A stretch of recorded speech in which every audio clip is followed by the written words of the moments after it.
अगला व्याख्यान इसी हिंदी साहित्य के इतिहास से जुड़ा हुआ द्वितीय प्रकरण भक्ति से संबंधित है।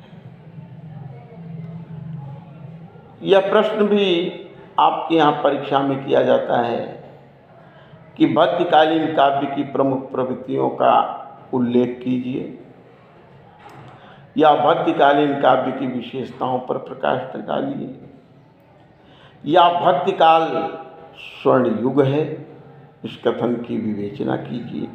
भिन्न भिन्न रूपों में ये प्रश्न आपके सामने आता है, जिसका उत्तर आपको इस प्रकार देना होगा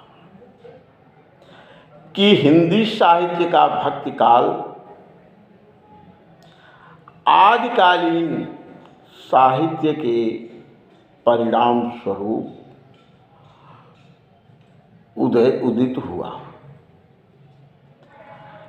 इस काल की समस्त विशेषताओं को ध्यान में रखकर देखा जाए, विषय वस्तु तत्कालीन प्राप्त सामग्री को ध्यान में रखकर के देखा जाए, तो एक प्रवृत्ति सभी कवियों के काव्य में समान रूप से दिखाई देती है।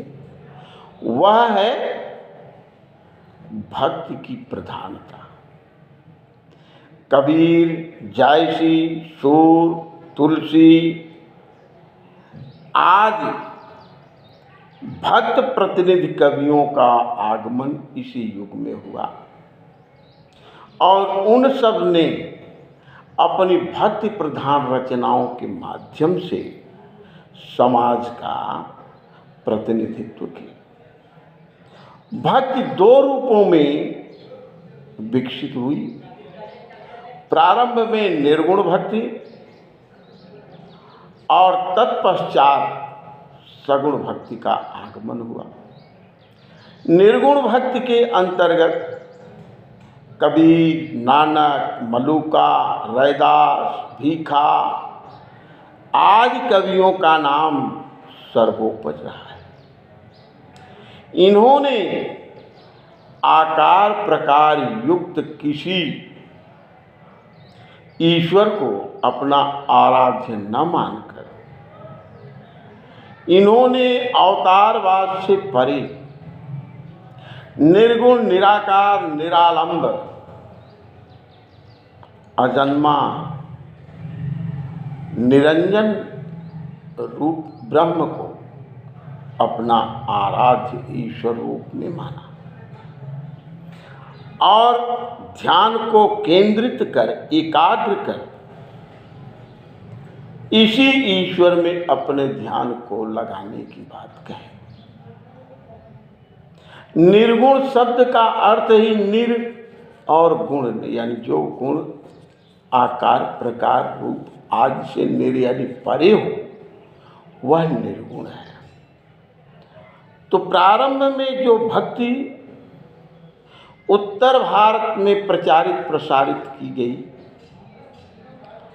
जिस भक्ति का उदय हुआ, वह निराकार, निराश्रित, निरालंब ईश्वरोपासना से जुड़ा रहा। इस काल के कवियों ने पूजा अर्चना, कर्मकांड, विधि विधान आदि का निषेध कर सच्चे मन से नाम स्मरण पर ही लोगों का ध्यान केंद्रित किया। जैसे कबीर कहते हैं, राम जपु राम जपु राम जपु भाई, कि राम के नाम का स्मरण कर। नाम स्मरण ही उस ईश्वर की अनुभूति कराने में पूर्ण सार्थक है। इस दृष्टि से देखा जाए तो हिंदी साहित्य के भक्ति का प्रारंभिक रूप निर्गुण भक्ति धारा से जुड़ा रहा, जिसकी दो शाखाएं सामने आई। एक ज्ञानाश्रयी शाखा, एक प्रेमाश्रयी शाखा। ज्ञानाश्रयी शाखा के अंतर्गत जिन कवियों ने, संतों ने ज्ञान के द्वारा ईश्वर प्राप्ति का मार्ग बताया, सद्ज्ञान पर बल दिए। कैसा ज्ञान? पुस्तकीय ज्ञान नहीं, आध्यात्मिक ज्ञान, उस ईश्वर के प्रति सत्य से परिचित होने का ज्ञान को भक्ति का आधार मानते हैं और कहते हैं कि सत ज्ञान द्वारा ही भक्त ईश्वर को प्राप्त कर सकता है। सद्ज्ञान से ही ईश्वर के प्रति उसके अंदर सत्प्रेम जागृत होता है। कबीर कहते भी हैं, संतो भाई आई ज्ञान की आंधी रे, भ्रम की टाटी सबे उड़ानी, माया रहे न बांधी। अंततः कहते हैं कि उदित भया तम खीना, ज्ञान का प्रकाश शरीर में उत्पन्न हो जाता है। कब? जब ईश्वर की कृपा होती है। तम खीना, और अंधकार नष्ट हो जाता है। तो कबीर और कबीर की विचारधारा से जुड़े हुए कबीर पंथी संतों ने ज्ञान को भक्ति का प्रमुख आधार मानकर ज्ञान के द्वारा ही ईश्वर प्राप्ति का मार्ग बताया। दूसरे प्रेम मार्गी शाखा, जिन्होंने ज्ञान की अपेक्षा प्रेम को प्रमुखता देते हुए प्रेम द्वारा सच्ची भक्ति करने पर बल दिया और समाज को ईश्वर के प्रति सत्प्रेम होने का मार्ग दिखाया। इनका कहना था कि यदि उस ईश्वर को प्राप्त करने के लिए हृदय में सच्चा प्रेम होगा तो वह स्वतः